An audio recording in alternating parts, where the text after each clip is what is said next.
EkaJakobe yesihlanu. Minani nina bacebileyo, khalani, nilile ngezinhlupheko eziyakunehlela. Ingcebo yenu ibolile, nezingubo zenu zidliwe yizinundu, igolide lenu nesiliva kugwalile, nokugwala kwakho kuyakuba ngufakazi ngakini, kudle inyama yenu njengomlilo. Niqongelele ingcebo ezinsukwini zokuphela.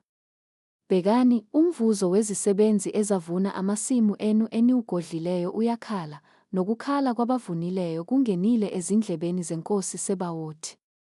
Nibusile emhlabeni, naThamasa, ninonisile izinhliziyo zenu ngosuku lokuhlaba. Nilahlile, nabulala olungileyo, akamelani nani. Ngakho bekezelani, bazalwane, ize ifike iNkosi.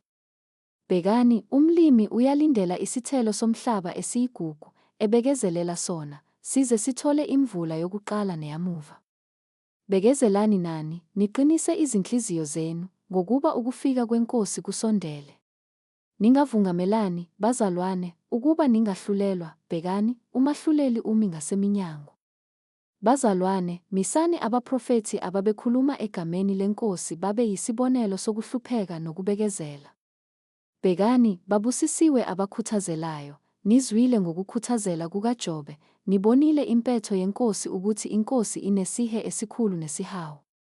Kepha phezu kwakho konke, bazalwane bami, ningafungi izulu noma umhlaba noma esinye isifungo, kodwa uyebo wenu makabe nguyebo, noqhabo uqhabo, ukuze ningaweli ekwahlulelweni. Kukhona ohluphekayo phakathi kwenu na? Makakhuleke. Kukhona owenamileyo na? Makahube. Kukhona ogulayo phakathi kwenu na? Makabize amalunga ebandla, amkhulekele, amgcobe ngamafutha egameni leNkosi.